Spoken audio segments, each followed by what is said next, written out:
Ternyata upaya mereka menggagalkan saya pulang, saudara, nggak berhenti sampai di situ. Nah, ada yang menarik, saudara. Saya sudah beli tiket, sudah pesan penerbangan tanggal 9. Tiba-tiba dari Indonesia ini ada yang membuat email atas nama saya. Namanya Habib Muhammad Rizik Syihab. Saudara, pakai foto saya. Email ini dikirim ke travel tempat saya memesan tiket. Nah, apa isi pesannya? Bahwa kami tidak jadi berangkat, mohon dibatalkan. Kami punya jadwal. Jadi ada upaya begitu. Ini bukan. Jadi ada yang bilang, ini kan cuma pura-pura jadi korban. Ini pura-pura playing victim. Enggak, memang benar mau dibatalkan ya, Pak. Tapi ala kulihat travelnya telepon langsung ke kita, apa betul Anda ingin membatalkan? Kita bilang enggak, ini ada email dari nama Anda. Saya katakan itu email palsu. Nah, ala kulihat tidak dibatalkan. Tapi enggak puas sampai di situ, ya kawan. Malam Ahad kemarin, malam Ahad yang lalu, pada saat saya ke Riyadh, ada gerakan lagi. Mereka membuat email atas nama travel tempat saya beli tiket. Nah, travel ini kan ngambil tiketnya ke bagian marketing Saudi ya, Pak. Ternyata kursi Saudi itu sudah diborong oleh marketing di Turki, di Istanbul. Jadi dibuatlah email atas nama travel, dikirim ke Istanbul, minta supaya jadwal saya, istri dan 2 putri saya dibatalkan, dan dibatalkan. Nah, jadi malam Ahad itu sudah batal, saya punya jadwal ya.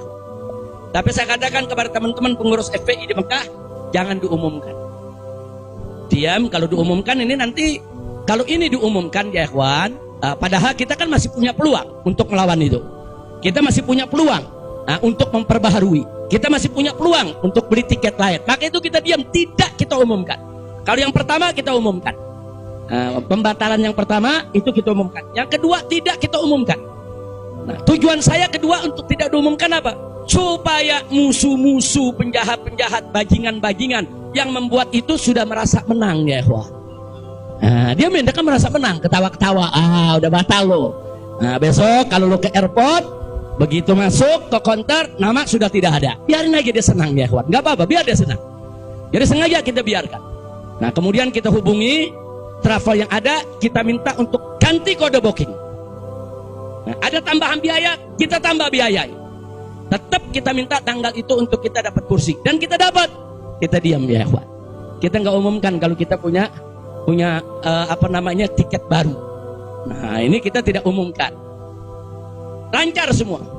Tapi ternyata jebol juga informasi ke mereka kalau saya punya tiket baru ya ikhwan. Lalu apa yang terjadi? Pesawat berangkat jam 7. Dari jam 11 siang saya sudah kirim orang untuk check-in. Jam 2 kita sudah full semua, kita sudah dapat check-in. Barang sudah masuk.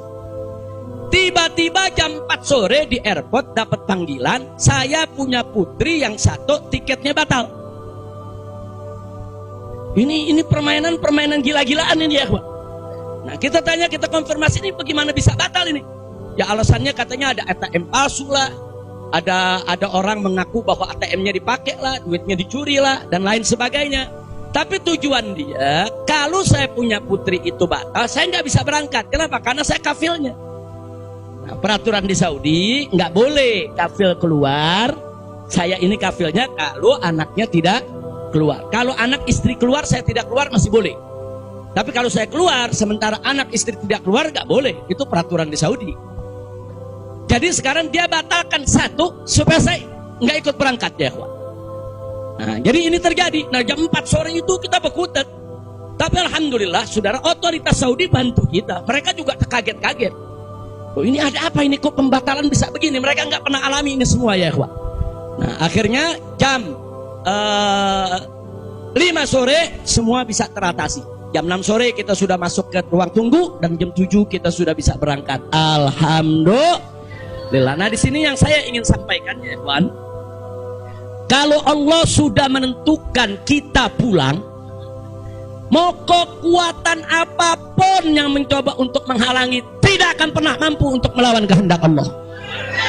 Alhamdulillah. Dan Nabi udah mengingatkan kita, saudara. Sudah mengingatkan kita dari jauh-jauh hari, hatta manusia dan jin ini bersatu untuk memberikan manfaat kepada engkau, tidak akan pernah bisa kecuali manfaat yang sudah ditetapkan oleh Allah. Begitu juga saudara, manusia dan jin rame-rame bersatu untuk mencelakakanmu, saudara. Tidak akan pernah kamu bisa celaka kecuali sesuatu yang sudah ditetapkan oleh Allah. Maka itu saya mengajak semua di sini belajar dari ini semua. Saudara, dekatkan diri kepada Allah, tingkatkan tawakal kita, jangan takut dengan orang-orang yang ingin berbuat jahat kepada kita semua. Nggak usah khawatir. Wa yamkuruna wa yamkurullah wallahu khairul. Makin tancapkan dalam diri kita la haula wala quwwata illa billahil aliyil azim. Tancapkan itu ya kawan. Jangan pernah takut. Nah, buktinya akhirnya kita bisa pulang. Alhamdulillah. Hada min fadli rabbi liyabluwani ashkur am akfur ya kawan. Dan memang kemarin itu pada saat saya ke imigrasi Saudi, mereka juga bingung. Karena ini bukan urusan imigrasi, tapi ini otoritas keamanan nasional Saudi. Mereka bilang nggak pernah ada orang pakai bisa ziarah orang asing, bisa hidup 3,5 tahun di Saudi tanpa denda, tanpa blacklist. Nah, ini semua karunia dari Allah. Jadi tidak benar kalau kita di sana kesulitan, kesusahan. Nggak, kita di sana senang, kita di sana bahagia. Bahkan sedih sekali kita tinggalkan Mekah kalau tidak ada kewajiban dakwah di sini. Sekali lagi saya katakan, saya tidak ingin meninggalkan Mekah. Di Mekah semua Allah ganti, lebih indah yang Allah ganti ya kawan. Saya di sana rezeki mengalir terus, makan, minum semua serba berkecukupan, dikit Allah tidak kurangi. Nah, bahkan apa yang kita dapatkan di sana jauh lebih nikmat, lebih berkah ketimbang sebelum saya ke kota suci Makkah. Jadi sekali lagi, alhamdulillah. Kalau kita berjuang di jalan Allah, percayalah Allah tidak akan pernah meninggalkan kita. Allah nggak bakal tinggalin kita ya kawan. Dimanapun kita berada, Allah nggak bakal tinggalkan kita. Kalau kita berjuang untuk Allah, intan surullah yang surkum. Jika kamu ya ayyuhalladzina amanu, hai orang-orang yang beriman, intan surullah, jika kamu memenangkan Allah, membela Allah, berjuang untuk Allah, yang surkum, niscaya pasti Allah akan memenangkan kamu sekalian. Jadi jangan takut. Allah dengan caranya Allah punya kemauan ya Pak. Allah akan selamatkan kita, Allah akan lindungi kita, Allah akan beri keberkahan kepada kita. Dan selama di Mekah, alhamdulillah, saya juga sudah menyelesaikan yaitu disertasi doktor saya sebanyak 1000 halaman ya Juan, dalam bahasa Arab. Alhamdulillah semua berkah. Dan saya punya putri juga yang tinggal di Mekah, akhirnya punya kesempatan menghafal Al-Quran. Yang akhirnya mereka sudah lebih dari 10 juz hafal Al-Quran. Ini semua yang di sini kita nggak dapat, di Mekah kita dapat. Alhamdulillah, setiap tahun kita bisa melaksanakan ibadah haji, setiap minggu kita bisa melaksanakan ibadah umroh, kita bisa iktikaf di masjid bebas. Saya bisa ke Madinah, ke Jeddah, ke Taif, ziarah ke mana-mana tempat, tidak pernah dilarang oleh otoritas Saudi. Jadi sekali lagi saya tandaskan, kalau ada mengatakan di sana saya nih kriminal, melanggar hukum, berurusan dengan hukum Saudi, bohong. Nah, begitu sekali lagi lewat forum ini saya ingin sampaikan terima kasih kepada pemerintah Saudi.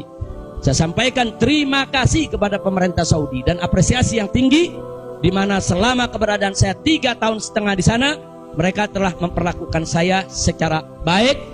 Kemudian mereka telah memberikan segala kemudahan. Jazakumullahu khairal jaza. Ya, kita yang baik kita apresiasi, yang tidak baik kita kritisi. Nah, jadi kalau ada mengatakan Habib kok terima kasihnya sama pemerintah Saudi aja, pemerintah Indonesia bagaimana? Ya baik dulu dong. Kalau baik nanti kita terima kasih. Kira-kira betul gak? Betul gak? Kalau pemerintah baik wajib gak terima kasih?